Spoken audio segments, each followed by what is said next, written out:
विधानसभा के इस कार्यक्रम में आप सब लोग आए, आप सबका स्वागत करता हूं।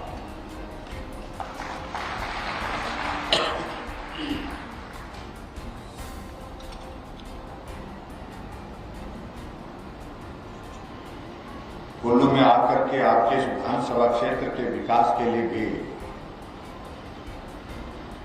विभिन्न योजनाओं का उद्घाटन और शिलान्यास हुआ है। 4 उद्घाटन और 4 शिलान्यास कुल मिलाकर के अग्रिम 8 योजनाओं का अगर हम जोड़ करें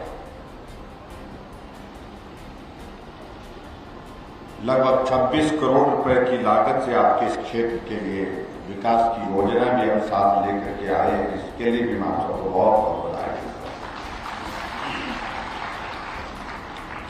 आज इससे पहले हमारा कार्यक्रम कुल्लू जिला के अंतर्गत हमारे बंजार विधानसभा क्षेत्र का था।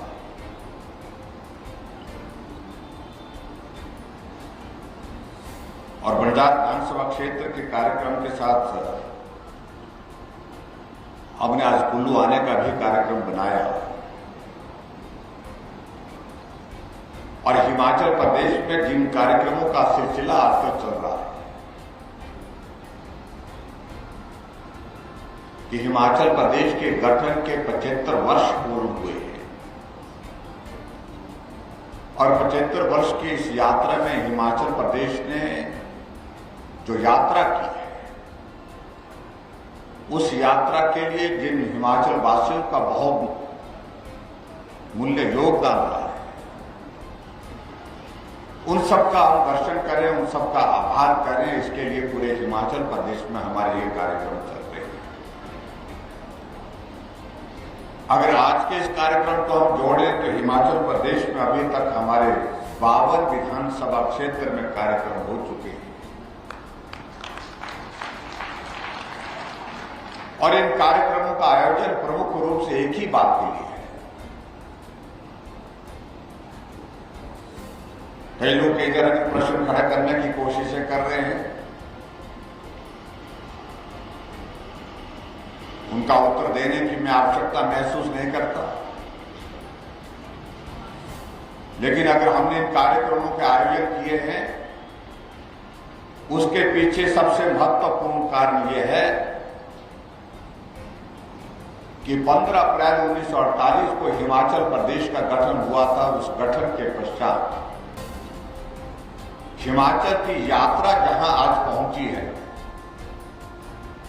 और उस यात्रा में हिमाचल प्रदेश के सभी भाई बहनों का एक बहुत जो योगदान रहा है, उस योगदान के लिए मैं हिमाचल प्रदेश की जनता के बीच में जाकर के उनका आभार व्यक्त करूं, उनका धन्यवाद करूं और उसके साथ साथ में आने वाले समय में हिमाचल प्रदेश को हम सब लोगों को आगे बढ़ाना है, तेज गति से आगे बढ़ाना है। उसके लिए आप सबसे अपील भी कर सकूं, निवेदन भी कर सकूं, उसके लिए हमने ये कार्यक्रम की आयोजित की है। और मुझे इस बात की खुशी है कि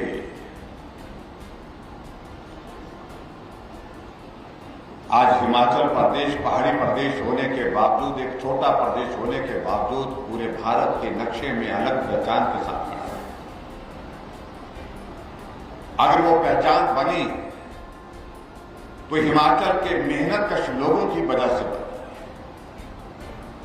चाहे वो मजदूरी करने वाला मजदूर है, चाहे वो एक किसान है, एक बागबान है, चाहे कर्मचारी है, अधिकारी है,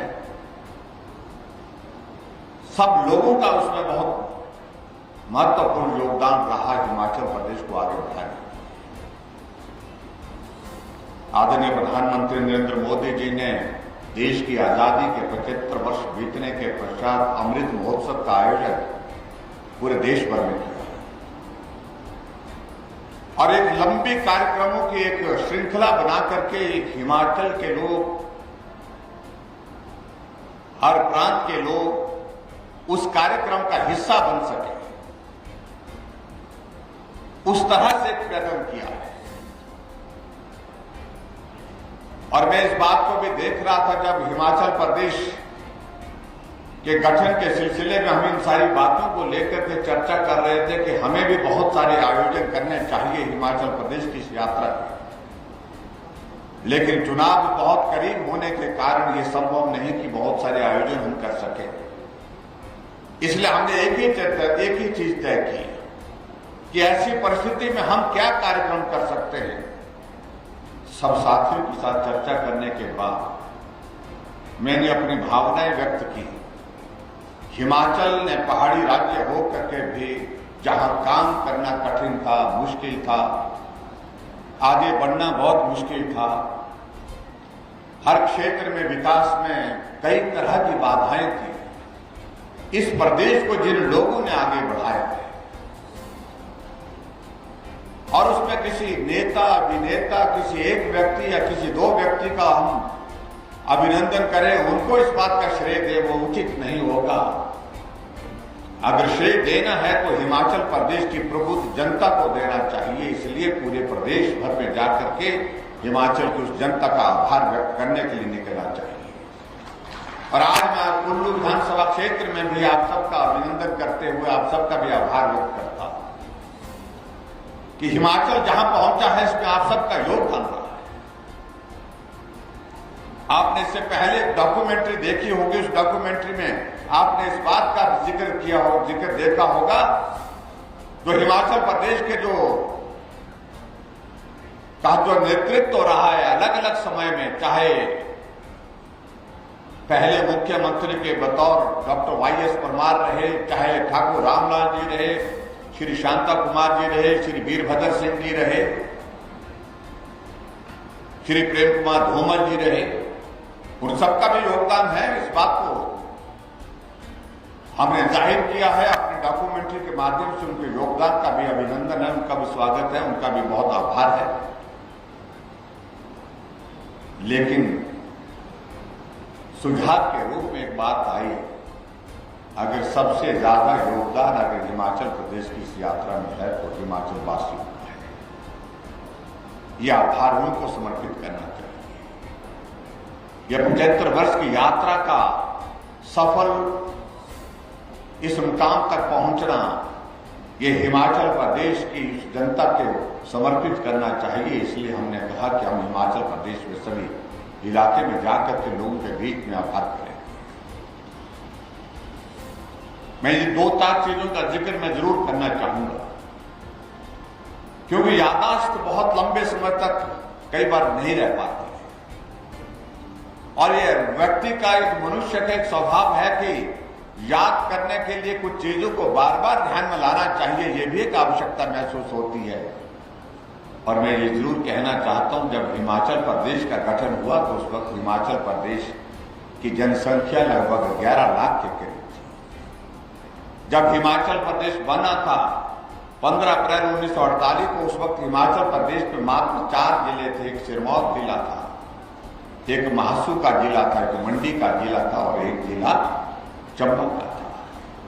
आज हिमाचल प्रदेश में 12 जिले हैं। आज के इस दौर को तो जानते हैं, लेकिन जब हिमाचल बना उस वक्त 4 जिले थे।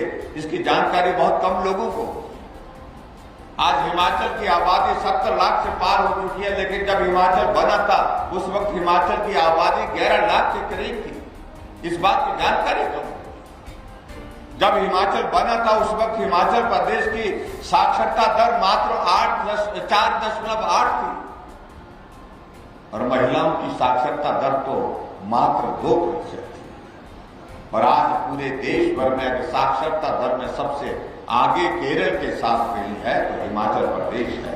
90% से ज्यादा साक्षरता दर हिमाचल प्रदेश। अगर आप यहां पर देखेंगे जो हमारी प्रदर्शनी लगी है, मेरा आपसे मुझसे निवेदन है, आपने डॉक्यूमेंट्री में भी इस बात को देखा होगा कि ऐसा भी दौर था जब हिमाचल प्रदेश का गठन हुआ तो उस वक्त ये स्थिति थी, नदी पर पुल नहीं मिलते थे। लोग नदी को पार करने के लिए कुछ जगह तो ये स्थिति थी कि भैंस की खाल में हवा भर के उसको फुला दिया जाता था, उसका सहारा लेकर के नदी को पार किया जाता था। अगर नदी पार करते करते वो भैंस की खाल हाथ से छूट गई तो नदी में ही समाहित हो जाती थी।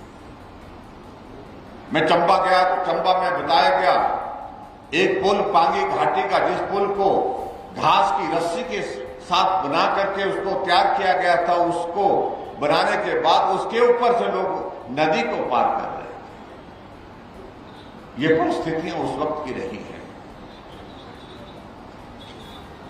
और सड़कों का निर्माण करना बहुत मुश्किल था। 228 किलोमीटर सड़क उस वक्त हिमाचल प्रदेश में थी और आज हिमाचल प्रदेश में सड़कों की लंबाई 39,500 किलोमीटर। हम हर क्षेत्र में आगे बढ़े, हर चुनौती का सामना हम करते हुए आगे बढ़े और इसलिए तो हमारे मित्र जो प्रश्न पूछने की कोशिश कर रहे हैं कि मुख्यमंत्री जी आज पूरे हिमाचल प्रदेश में क्यों घूम रहे हैं, मैं समझता हूं कि मैं अगर हिमाचल प्रदेश की जनता का इस योगदान के लिए आभार न करूं तो मैं समझता हूं कि वो बहुत बड़ी एक कमी रह जाएगी इतिहास में।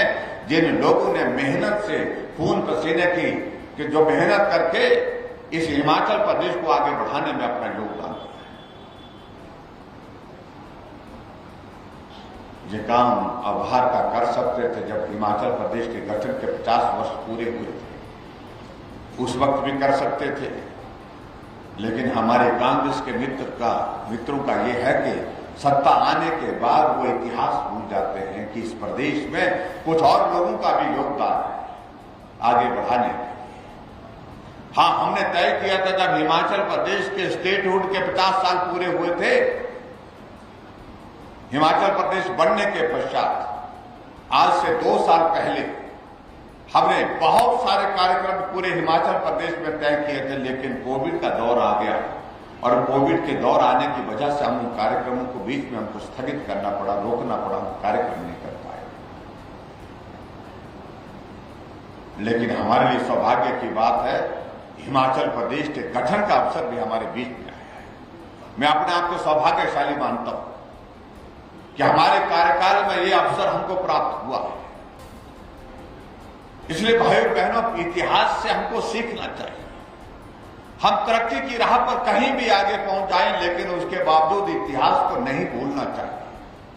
हम कहां से चले थे, कहां पहुंचे, ये हमें भी याद रहना चाहिए। आने वाली जो हमारी जनरेशन है, हमारी पीढ़ी है, उसको भी स्मरण रहना चाहिए, बहुत आवश्यक है। इसलिए भाइयों और बहनों, आप सबके बीच में हम आज के इस कार्यक्रम में यहां पर हैं। आप सबका मैं इस बात के लिए भी आभार व्यक्त करता हूं, पिछले लगभग 5 वर्ष से हिमाचल प्रदेश में भारतीय जनता पार्टी की सरकार को आप सबका सहयोग और समर्थन हर कदम पर। हालांकि ये दौर जो है सामान्य परिस्थितियों का दौर नहीं था। मैं इस बात को कई बार कहता हूं कि मुझसे पहले जो 5 मुख्यमंत्री रहे वो सौभाग्यशाली रहे, उनको सामान्य परिस्थितियों के दौर में से काम करने का अवसर प्राप्त हुआ। हम कहने के लिए तो 5 वर्ष कह रहे हैं, लेकिन सही मायने में हिमाचल प्रदेश में हमें काम करने का अवसर मात्र 3 वर्ष मिला। 2 वर्ष कोविड के नाम पर निकल गए, लेकिन फिर भी इस बड़े संकट में अब सब लोगों ने मिलकर के काम किया, हिम्मत के साथ काम किया। बड़ी चुनौती थी, कठिन परिस्थिति थी, लेकिन उसके बावजूद हम रुके नहीं। जहां विकास की आवश्यकता थी वहां पर विकास को भी रुकने नहीं दिया और जिंदगी को भी रुकने नहीं दिया। जिंदगी को सलामत रखने के लिए आदमी इस वायरस के चपेट में आने के बावजूद भी उसके जीवन की हम रक्षा कर सके, ऐसा इंतजाम हमने पूरे स्वास्थ्य विभाग के माध्यम से हिमाचल प्रदेश सरकार ने किया, जिसके माध्यम से आदमी की जिंदगी को बचाने के लिए बहुत बड़े प्रयत्न हुए। मैं आप सबके इस बात के लिए भी धन्यवाद करना चाहूंगा कि कोविड की पहली डोज, कोविड की दूसरी डोज जो आदरणीय प्रधानमंत्री जी ने पूरे देश भर के लिए बिना पैसे की दी, बिना कीमत के दी। आपके जीवन की रक्षा होनी चाहिए, आपका जीवन हमारे लिए कीमती है। इसी बात को, इसी भाव के साथ आपको वैक्सीन की डोज जो दी गई, उसमें आप सब लोगों ने बहुत सक्रियता से भाग लिया और हिमाचल प्रदेश पूरे देश भर में पहली डोज में भी पहले नंबर पर रहा और दूसरी डोज में भी पहले नंबर पर रहा। उसके लिए मैं आप सबका बहुत बहुत आभार व्यक्त करता हूं। मुझे लगता है कि हमारी बात अधूरी रह जाएगी अगर हम आज के इस अवसर पर कोविड के दौर में जब बाहर निकल रहे हैं, तो हम उस दौर में से जब निकल रहे थे, जो कठिन संकट था हमारे सामने, उस वक्त जो मददगार थे हमारे लिए, चाहे डॉक्टर, पैरामेडिकल स्टाफ, नर्सेज और हमारे पुलिस कर्मचारी, सफाई कर्मचारी, आशा वर्कर, आंगनबाड़ी वर्कर, सब लोगों ने मिलकर के काम किया। उनका एहसान हम जीवन भर चुकता नहीं कर सकते। लेकिन सबसे बड़ी बात तो ये कि आप सब लोगों ने बहुत हिम्मत और हौसले के साथ काम किया। देश के हमारे यशस्वी प्रधानमंत्री नरेंद्र मोदी जी ने जो कहा उसका पालन किया और उसका परिणाम ये हुआ, आज देश उस बड़े संकट से बाहर निकलता हुआ दिख रहा है। और मुझे इस बात की खुशी है कि इसी कारण से आज हम इस प्रकार के कार्यक्रमों का आयोजन करने में सफल हो पाए। भाइयों बहनों, जहां मैं बहुत लंबी बात नहीं कहूंगा, हिमाचल प्रदेश में हमारी सरकार ने कोशिश की है हम गरीब और ऐसे वर्ग के लिए जो जरूरतमंद है उसके लिए ज्यादा काम कर सके, ज्यादा मदद कर सके। इसलिए जो योजनाएं जो हमारी जितनी भी देखी, हमने हिमाचल प्रदेश में कोशिश की है कि उन गरीब लोगों के लिए मदद ज्यादा हो, जिनको सहारा देने की आवश्यकता उनको ज्यादा मदद हो। इस बात को सुनिश्चित करने के लिए हमने हिमाचल प्रदेश में काम किया है। अगर आज हिमाचल प्रदेश में अगर विकास की बात कहें, काम की अगर बात कहें, मैं दावे के साथ कह सकता हूं, इतने बड़े संकट के बावजूद पूरे प्रदेश भर में अगर विकास की अगर बात कहें तो हमने सामान्य परिस्थिति में जो सरकारें आज से पहले रही हैं उनसे बेहतर काम किया है, उनसे ज्यादा काम किया है हर क्षेत्र की बात। जहां आज से पहले 3,500 किलोमीटर 3,000 किलोमीटर 5 वर्षों में सड़कें बनती थी, हिमाचल प्रदेश में पीडब्ल्यू डिपार्टमेंट के माध्यम से हमने पिछले तमाम रिकॉर्ड तोड़ करके 5,000 किलोमीटर का आंकड़ा तोड़ करके उससे पार निकल गए। सबसे ज्यादा अगर सड़कों का निर्माण लंबाई के हिसाब से अगर पूरे इस प्रदेश में किसी कार्यकाल में हुआ और कोविड के बावजूद हुआ तो वर्तमान सरकार के कार्यकाल में। हिमाचल प्रदेश में आज से पहले अगर घरों में नल की अगर बात आती तो 7.5 लाख नल लगे थे आज से पहले। जब से हिमाचल प्रदेश का गठन हुआ है, जब से हिमाचल प्रदेश बना है, लेकिन हमने सिर्फ 3 सालों में हिमाचल प्रदेश में 8.5 लाख से ज्यादा नल के कनेक्शन घरों में लगाए हैं। तो इसलिए मैं कह सकता हूं, दावे के साथ कह सकता हूं, अगर विकास की कोई बात का जिक्र करें तो ये आंकड़े बोल रहे हैं आज की तारीख में, जिसका जवाब देना हमारे विपक्ष के मित्रों को करें। आज हमारे कई मित्र कई तरह की विचित्र बातें करते हैं। कई जगह हम देख रहे हैं कि सड़कों पर धरना दे करके, रैली दे करके कर रहे हैं, कार्यक्रम कर रहे हैं, हम बेरोजगार यात्रा शुरू कर रहे हैं। अरे इस देश में 50 साल तक तुम सत्ता में रहे और इस हिमाचल प्रदेश में भी 50 साल के करीब सत्ता में रहे।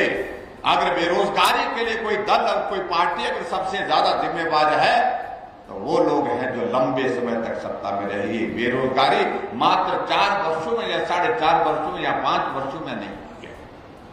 इस बात को उनको समझना चाहिए। आज वो जाकर के रैली करने की बात कर रहे हैं कि हम महंगाई के खिलाफ रैली करेंगे। क्या ये महंगाई सिर्फ भाजपा के कार्यकाल में बढ़ी?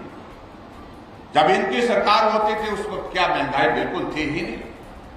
लेकिन बड़ी विचित्र बात लगती है, बड़े हैरानी की बात मुझे कई बार देखने को मिलती है। इनके राष्ट्रीय नेता, इनकी पार्टी के राष्ट्रीय अध्यक्ष श्रीमान जी आजकल भारत जोड़ो यात्रा पर निकले हैं और उनको ये नहीं मालूम है कि उनकी ही पार्टी के लोग उस कांग्रेस छोड़ो अभियान पर निकले।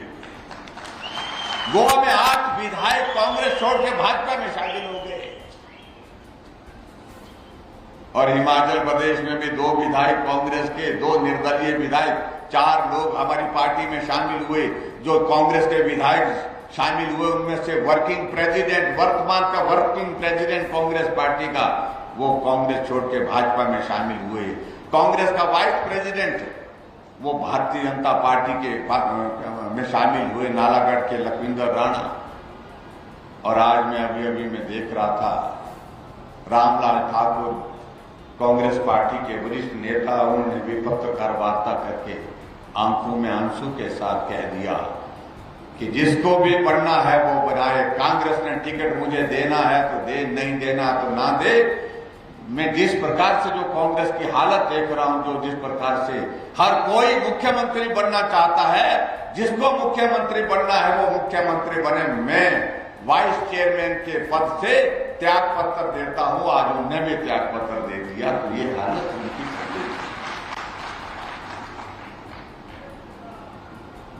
बचा कुछ नहीं, पूरे देश में बची नहीं।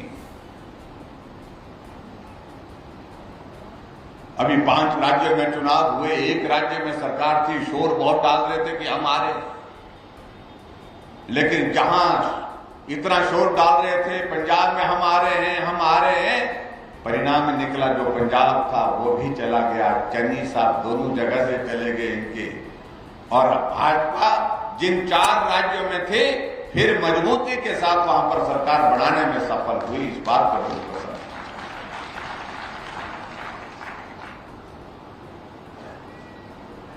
उत्तर प्रदेश में 400 से ज्यादा सीटें, लेकिन 367 सीटों पर जमानत जब्त और 2 सीटें आई। हम आजकल वो रिवाज बदलने की बात कह रहे हैं, इससे बहुत परेशान हो रहे हैं। और रिवाज हम बदलने की बात इसलिए कह रहे हैं, पूरे देश में रिवाज बदल गया।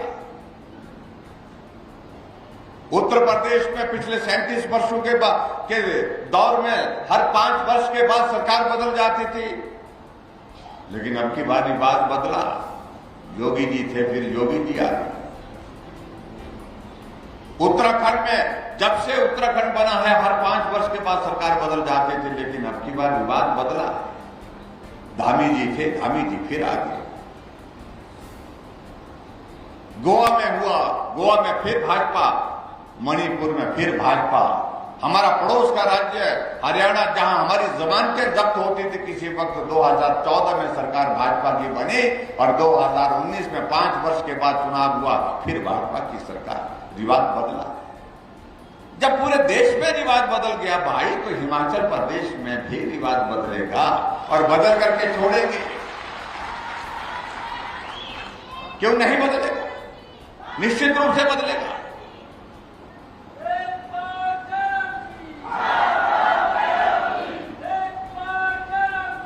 लेकिन हमारे मित्रों को बहुत परेशानी इसी बात से हुई। और एक दिन मैं सुन रहा था, कांग्रेस की जो अध्यक्षा है जाकर के सिरमौर जिला में कहीं भाषण दे रही थी अपने पार्टी के लोगों को, और कह रही थी कि भाई संभल जाओ, अगर अब की बार गए तो 25 साल 30 साल के लिए गए। और सही बात कह रही थी। हमें कह रहे हैं कि मुख्यमंत्री जा रहे हैं, हर जगह जा रहे हैं, तंबू लगा रहे हैं। हमने कहा भाई हमारा तंबू तो लगा रहेगा, दिल्ली में भी लगा हुआ है, यहां भी लगा हुआ है। तुम्हारा उखड़ गया तो तुम जानो, हमारा तो लगा रहेगा। और हमारा तंबू जो है ये 20 साल 25 साल के लिए दिल्ली में भी लगा रहेगा। और आप सबके आशीर्वाद से हिमाचल प्रदेश में भी 20 साल के लिए तंबू लगा सकते हैं।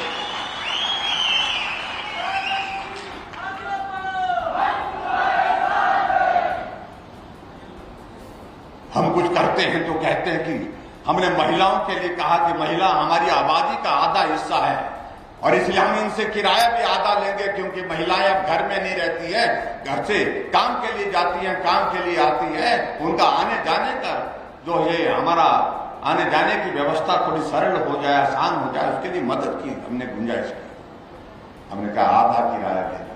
कहने लगे कि मुफ्तखोर बना दिया महिलाओं को। हमने कहा ऐसे शब्द का इस्तेमाल न कर, हमारी मातृशक्ति को करेंगे तो अभी 2 महीने के बाद भुगतान करना पड़ेगा। हमने मुफ्त नहीं, हमने कहा कि हमने उनको सिर्फ राहत दी है, हमने उनको मदद की। आधा किराए तो देती हैं, आधा किराए के लिए हमने राहत दी है। राहत देना एक बात है, मुफ्त बात करना, मुफ्त जो है वो कोई चीज देना वो अलग बात। किसी ने उनको कहा कि भी ऐसे शब्दों का इस्तेमाल मत करो, तो फट से एक नेता ने खड़े होकर के भाषण दे दिया कि हम हिमाचल प्रदेश में जब सरकार बनेगी हम महिलाओं को 18 साल से 60 साल की महिलाओं को 1500 रुपए हर महीने का देंगे। हमने तो कभी नहीं कहा कि जो करना है करिए, लेकिन जब आएंगे तो ना, जब आने देंगे तो ना, हमने जो करना तो हम तो करके दिखा रहे हैं। और वो कह रहे हैं कि जब आएंगे, और कह रहे हैं कि जब हम आएंगे तो हम बिजली जो है 300 यूनिट देंगे। हमने हिमाचल प्रदेश में एक निर्णय लिया कि एक वर्ग ऐसा है हमारा जो गरीब वर्ग है, वो 60 यूनिट से कम बिजली खर्च करता है, उसके लिए राहत देनी चाहिए। हिमाचल 11,000 मेगावाट बिजली पैदा करता है, 11,500 मेगावाट बिजली जनरेट करता है हाइडल सेक्टर में। यहां विजेंद्र गुप्ता जी रहते हैं, दिल्ली को बिजली हम देते हैं, हरियाणा को बिजली हम देते हैं, राजस्थान को बिजली हम देते हैं।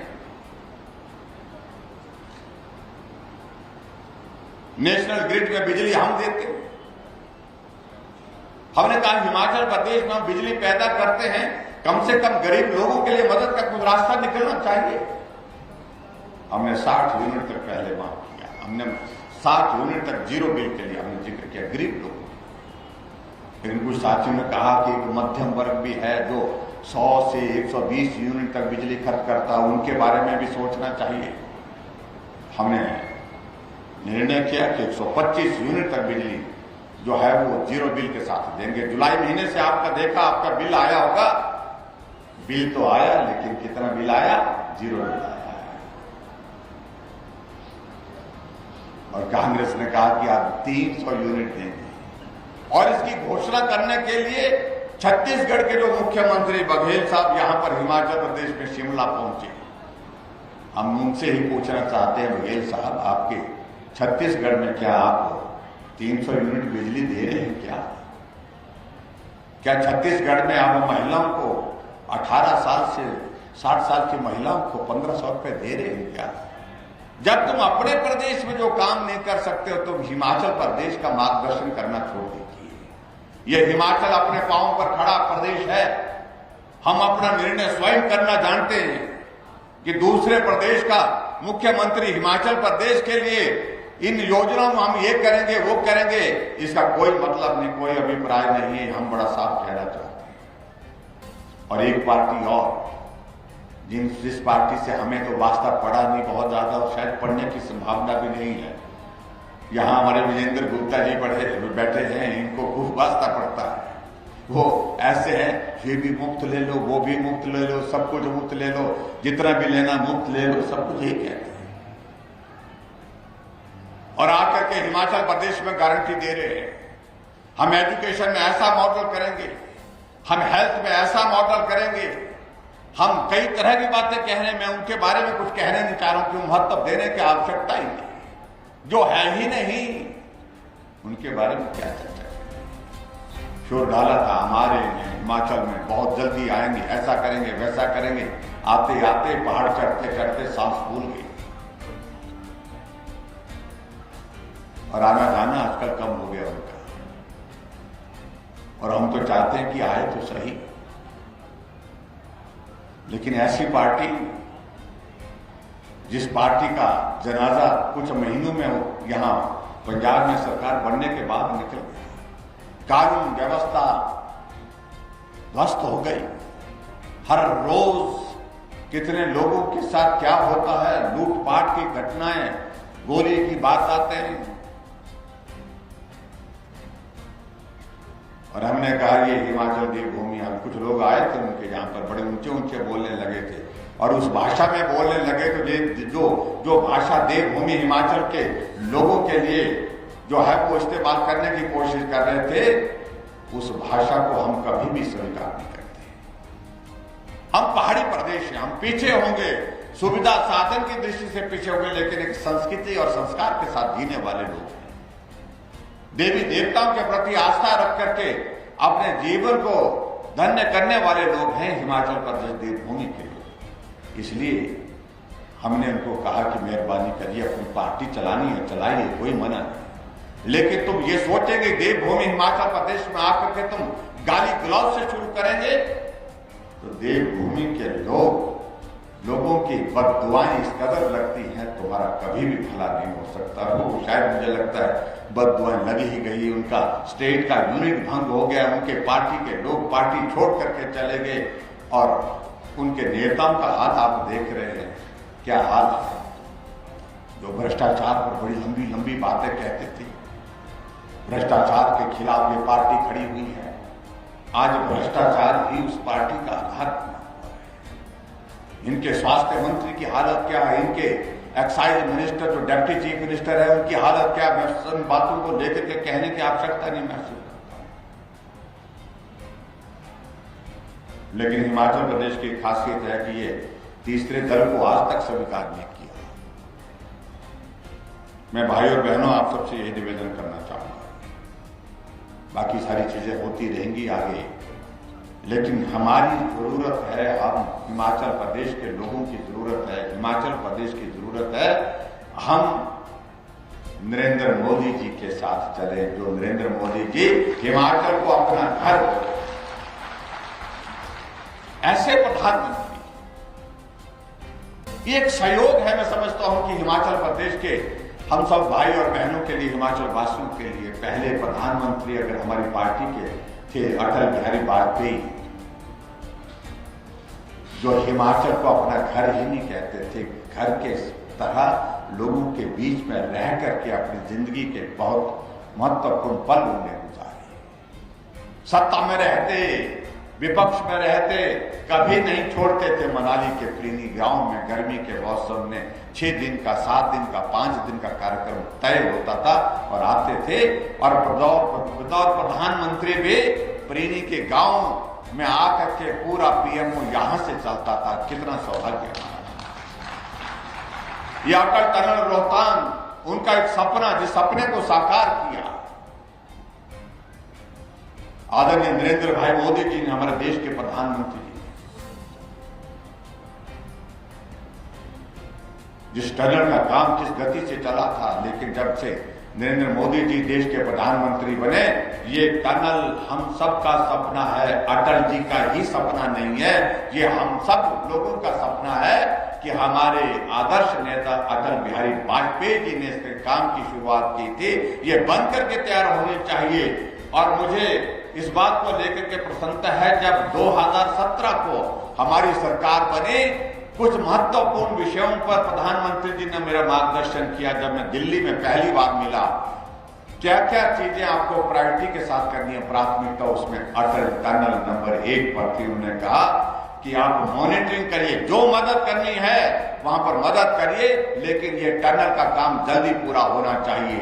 मैंने टनल के अधिकारियों के साथ बैठक की और वो बहुत निराश और हताश जैसे थे। कहने लगे, अगर ये शेरी नाला जो बीच में एक जगह पॉइंट ऐसा आ गया था जहां पानी बहुत ज्यादा निकल गया था, उनको लग रहा था कि हो सकता है कि हमें ये प्रोजेक्ट रोकना पड़े। अगर ये थोड़ा सा रुक जाता है तो हमारा ये टनल बनकर के 2024 में तैयार होगा। हमने प्रधानमंत्री जी को अवगत कराया कि ऐसी कठिनाई है, और प्रधानमंत्री जी ने डिफेंस मिनिस्टर के साथ बैठ कर सारे विषय पर चर्चा की, और चर्चा करने के पश्चात दिल्ली में बैठक की, और बैठक करने के बाद कहा कि जो भी करना, जो भी सहयोग की आवश्यकता है पूरा करेंगे। और काम चला। जो 2024 में उद्घाटन की बातें हो रही थी, वो उद्घाटन 3 अक्टूबर 2020 को हमारे प्रधानमंत्री नरेंद्र भाई मोदी जी ने अपने साथ में किया। अंतर देखिए आप काम करने का। अटल जी ऐसे प्रधानमंत्री थे जिन्होंने हमारे हिमाचल के लिए इंडस्ट्रियल पैकेज दिया। हिमाचल में इंडस्ट्री नहीं जा सकती जब तक के लिए कोई इंसेंटिव नहीं दिया, कुछ मदद नहीं की। इंडस्ट्रियल पैकेज दिया बद्दी नालागढ़ में, वहां पर हमारी फार्मा की इंडस्ट्री लगी, और आज बद्दी बरोटी बाला नालागढ़ जो है ये पूरे देश का नहीं, एशिया का नंबर 1 फार्मा हब बन गया है। और दूसरा, अगर इंडस्ट्रियल सेक्टर में हमको मदद करने के लिए किसी प्रधानमंत्री जी ने मदद की, तो हाल ही में हिमाचल प्रदेश के लिए एक बल्क फार्मा पार्क दे करके, जो पूरे देश में 3 बनने थे, 3 में से 1 हिमाचल प्रदेश को ऊना के लिए दिया, तो नरेंद्र भाई मोदी जी, जो हमारे कांग्रेस के मित्र पूछते रहे प्रधानमंत्री जी आए थे लेकिन दिया कुछ नहीं। अब मालूम नहीं उनको कि देश के हमारे प्रधानमंत्री नरेंद्र मोदी जी घोषणा मंच से नहीं करते, जो देना होता वो बिना घोषणा किए देते हैं। और अभी हाल ही में 3 दिन पहले कैबिनेट की बैठक थी, हमारे सिरमौर के हमारे भाई वर्षों से मांग कर रहे थे, 1967 से मांग कर रहे थे, हमें हाटी का दर्जा मिलना चाहिए। हाटी का मतलब कि हमको ट्राइबल का दर्जा मिलना चाहिए, क्योंकि उत्तराखंड का इलाका जो सिरमौर जिला के साथ लगता है, उसी तरह की कठिनाई का, उसी तरह के कल्चर का, लेकिन वहां पर हाटी कम्युनिटी को ट्राइबल का दर्जा है। और मुझे इस बात की खुशी है कि परसों कैबिनेट की बैठक हुई, हाटी का दर्जा उसमें हिमाचल प्रदेश की सिरमौर जिला के इन लोगों को दिया गया। एक बहुत बड़ी हमारी एक सफलता उस दृष्टि से हुई। इसलिए बहुत सारी चीजें हैं जिन बातों को लेकर के हम फुर्सत में कभी और भी बात करेंगे। मैं आप सबके बीच में सिर्फ इतना ही कहना चाह रहा हूं कि आप सब आज के इस कार्यक्रम में यहां आए हैं, और इस कार्यक्रम में मैं ये जरूर कहना चाहूंगा कि जहां कुल्लू विधानसभा क्षेत्र में विकास की बात है, हमने प्रयत्न किया है कि हमारा कुल्लू विकास की दृष्टि से आगे बढ़े और तेज गति के साथ आगे बढ़े। इस तरह का हमने प्रयत्न किया है और उस प्रयास में हम सफल भी हुए। मैं ये भी मैं कहना चाह रहा हूं, यहाँ आदरणीय महेश्वर सिंह जी ने कुछ बातों का जिक्र किया है, हालांकि अब आजकल हम कम ही कर रहे हैं, लेकिन फिर भी उसके बावजूद भी 3-4 चीजों के लिए उन्होंने जिक्र किया है। ये छोटी छोटी मांगे हैं, इनको पूरा किया जाए। भूगु जोत के लिए इनका कहना है कि भूगु जोत बन करके तैयार हो, और मैं आपको कहना चाह रहा हूं कि अब भूगु जोत आने वाले समय में, क्योंकि गोल हमने बहुत दिया, वो गोल ना कम करना चाहिए, लेकिन उस पर काम शुरू हो, उस तरह की परिस्थिति हम निर्मित करने चाह रहे हैं।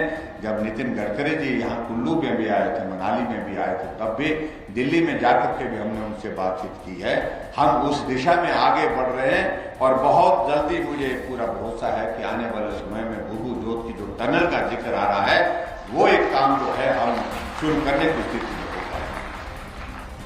और दूसरी बात, मुझे इस बात की भी खुशी है कि हिमाचल प्रदेश में हमने इस बात को लेकर के बात की थी कि बहुत सारे इलाके ऐसे हैं जहां सड़क से ज्यादा अगर हम रोपवे बना करके तैयार करें तो लोगों को बहुत जल्दी भी और अच्छी सुविधा मिलेगी। आने जाने का रास्ता जो कई घंटों का है वो कुछ मिनटों में तय हो जाएगा। इस सारे विषय को लेकर के नितिन गडकरी जी के समक्ष हमने बात कही थी, और हमने उनसे बात कही थी अभी तक जो हम विधायक प्राथमिकता डालते हैं और जो नाबार्ड के लिए जाती है योजनाएं, उन योजनाओं में अभी तक ये प्रावधान है कि रोपवे उसमें शामिल नहीं हो सकते।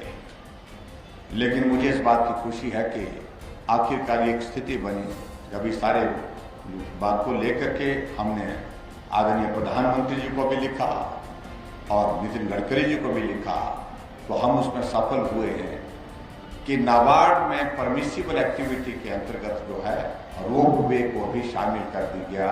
और अब विधायक अपने क्षेत्र में अगर रोपवे लगाना है कहीं सड़क के बजाय, तो उसके लिए अपनी प्राथमिकता दे सकता है, तो रोपवे वहां पर बनेगा और नाबार्ड उसके लिए फंडिंग करेगा। ये भी एक प्रावधान उसमें जुड़ा है। और अभी हाल ही में जो एक बैठक हुई है, जो इंफ्रास्ट्रक्चर से संबंधित बैठक हुई है, उस बैठक में हिमाचल प्रदेश में अलग अलग रोपवे के लिए उसमें प्रमुख रूप से शिमला के लिए लगभग 1550 करोड़ रुपए की स्वीकृति, इन प्रिंसिपल स्वीकृति रोपवे की जो है हिमाचल प्रदेश के लिए मिली, जिसमें आने वाले समय में कांगड़ा का भी, जिसमें आने वाले समय में हमारा बिजली महादेव का भी रोपवे उसमें शामिल होगा, और जहां आने वाले समय में टूरिस्ट के लिए एक बहुत बड़ी डेस्टिनेशन बनेगी।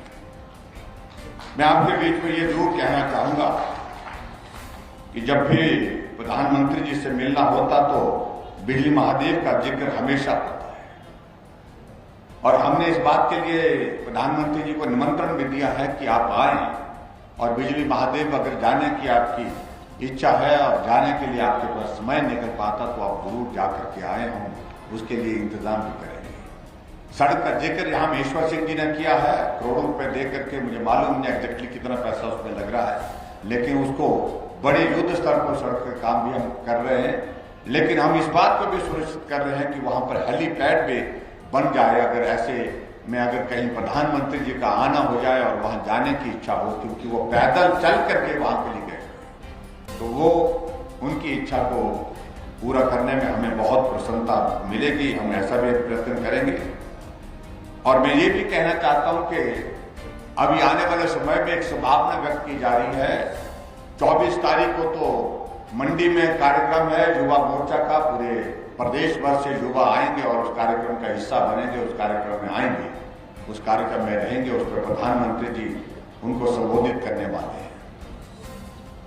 लेकिन उसके साथ साथ में ऐसी भी हमने निवेदन किया है प्रधानमंत्री जी के समक्ष कि अगर आप कुल्लू के दशहरे में भी आ सकते हैं तो हमें बहुत अच्छा लगेगा।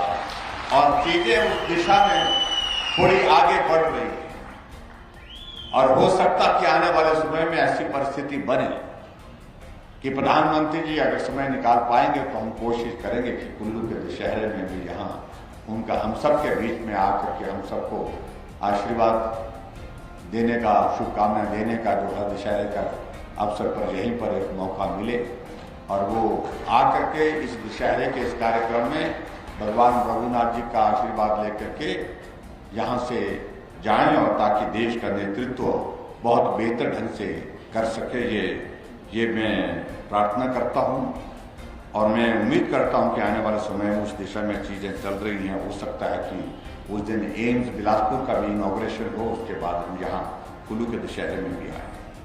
और भाई और बहनों में एक दो चीजों को लेकर के यहाँ जरूर कहना चाहता हूँ।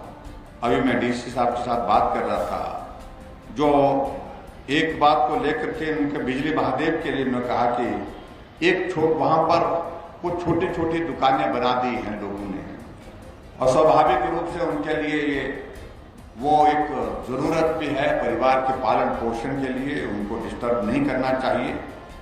लेकिन हमने कहा कि वहां इतना सुंदर स्थान है और वो व्यवस्थित हो, उसके लिए कुछ प्लान करिए। उसके लिए इन्होंने एक प्लान किया है जो इको फ्रेंडली मार्केट वहां पर बनाने के लिए बिजली महादेव में वो लगभग 1.5 करोड़ की लागत से बन करके तैयार होगी। हम पूरा बहुत बेहतरीन शेड जो है, सुंदर शेड बना करके वहां पर देंगे और एक जैसे वो शेड होंगे और सारी चीजें उसमें ठीक तरह से व्यवस्थित करने की कोशिश करेंगे। ऐसा हमारा उसमें प्रयास है और उसमें 1.5 करोड़ की लगभग उसमें लागत आएगी। तो इस तरह से एक प्रयास ये करेंगे। और जो हमारे जो एग्जिस्टिंग दुकानदार हैं उनको रिहेबिलिटेट करेंगे उन्हीं दुकानों में जो नई बना करके तैयार करेंगे और एक सुंदर और एक अच्छा इको फ्रेंडली मार्केट वहां पर बन करके तय हो। और उसके साथ साथ में वहां पर टॉयलेट के लिए भी व्यवस्था हो और उसके साथ गार्बेज जो है वहां पर उसके लिए भी ठीक तरह से वहां पर व्यवस्था हो ताकि वो स्वच्छता की दृष्टि से भी वहां पर ठीक रहे। इस बात को भी हम सुनिश्चित करेंगे। दूसरा, यहाँ पर ढालपुर के हमारा इस ग्राउंड में ये ऐतिहासिक हमारा ये मैदान है, तो यहाँ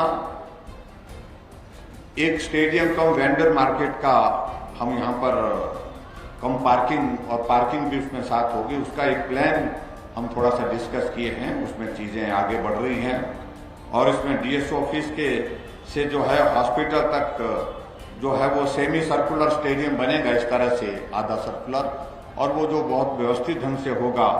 और उसके लिए कुछ प्रावधान करने के लिए हमने कहा कि उसके लिए सोचिए क्या किया जा सकता है। कहा गया कि उसके लिए संभवतः लगभग 5 करोड़ के लगभग पैसा लगेगा। हमने कहा जो भी लगता है और उसमें ये सुविधाएं सारी एक साथ हो जाएं, एक छोटी सी वहां पर वेंडर मार्केट है उसको भी और उसका पार्किंग की व्यवस्था भी हो सके और वो देखने में भी सुंदर लगे, अच्छा लगे। बैक साइड से जो है उसमें पार्किंग का प्रावधान किया जाएगा और उस सारी चीज के लिए हमने कहा कि आप उसमें आगे बढ़िए ताकि शहर भी साफ सुथरा लगे और शहर साफ सुथरा लगने के साथ साथ में यहाँ ढालपुर की भी एक सुंदरता में 4 चांद लगे। इस बात के लिए मैंने आग्रह किया है और हम ये बहुत जल्दी, मुझे लगता है कि सारी औपचारिकताओं का दौर पूरा करने के बाद इस काम को शुरू करेंगे। और इसी तरह से महेश्वर सिंह जी ने 2-3 चीजों का जिक्र किया। एक कहा कि जो गवर्नमेंट मिडिल स्कूल माशना है और इसको अपग्रेड करने की बात कही गई है। इसमें नॉर्म्स पूरे होने चाहिए। मेरे हिसाब से अगर नॉर्म्स पूरे हुए तो गवर्नमेंट मिडिल स्कूल माशना को का दर्जा बढ़ा करके इसको हम हाई स्कूल करने की यहाँ पर आपके बीच में घोषणा करते हैं, ताकि वहाँ के बच्चों को सुविधा मिल सके। और एक और चीज इन्होंने कही कि एक ग्राम पंचायत मणिकरण में एक ब्लारगा करके एक जगह है, वहाँ पर प्राइमरी स्कूल खोलने की बात कही गई है। तो भौगोलिक दृष्टि से कठिन है, ढलानदार जगह, छोटे बच्चों को स्कूल में आने जाने की कठिनाई होती है, उसको भी वहाँ पर खोल करके देंगे। तो ब्लारगा में कहेंगे प्राइमरी स्कूल की बात कही तो वहाँ उसको करेंगे। एक हाई स्कूल है शाट, इसको अपग्रेड करके सीनियर सेकेंडरी स्कूल करने की भी बात कही है, इसको भी सीनियर सेकेंडरी स्कूल करेंगे। ये भी मैं आपके बीच में कहना चाहता हूँ। और इसके साथ साथ में ITI जरी के लिए कहा कि उन्हें 2-3 ट्रेड के लिए कहा है उसमें, और वो ट्रेड उसमें अभी इलेक्ट्रिशियन का, वेल्डर का और कोपा का इन 3 ट्रेड को शुरू करने के लिए आग्रह किया है। और इसमें कोई औपचारिकताओं में कोई बाधा ना आई तो निश्चित रूप से ये 3 ट्रेड भी वहां पर शुरू करेंगे। और अंत में एक और चीज, हाई स्कूल धाराकोठी चौक, बड़ा लंबा नाम है, धाराकोठी चौक जो है इसको कहा गया, इसको सीनियर सेकेंडरी स्कूल करना है। पॉपुलेशन स्टूडेंट्स की और स्टूडेंट की स्ट्रेंथ और सारी डिस्टेंस की सारी चीजें इसमें उचित पाई जानी चाहिए। इसको भी हम करेंगे, सीनियर सेकेंडरी स्कूल करेंगे। ये मैं आपके बीच में कहना चाहता हूँ। और मेरा आप सबसे इसी बात के लिए निवेदन है, भाई ये कुल्लू शाट में सब्जी मंडी का जिक्र किया है, इसकी भी मैंने सारी रिपोर्ट के लिए बोला है, इसका भी हम विचार करेंगे, इसका भी कुछ रास्ता निकालेंगे। बाकी भाई ये कुल्लू चाहिए, अपने साथ चाहिए, वर्षों से साथ चलते हैं। ऐसा जो बीच में एक दौर आ गया है, इस दौर को मुझे लगता है कि अब यहाँ रिवाज बदलना चाहिए। और साथ चल करके भारतीय जनता पार्टी की सरकार जब हिमाचल प्रदेश में बनने वाली है और देश में आदरणीय नरेंद्र मोदी जी के नेतृत्व में सरकार जो चल रही है उसको मजबूत करने के लिए बहुत ज्यादा, जिसको हम कह सकते हैं, जरूरत है कुल्लू जिले की, पूरे जिले की। और ये पूरा जिला हमारे साथ चले।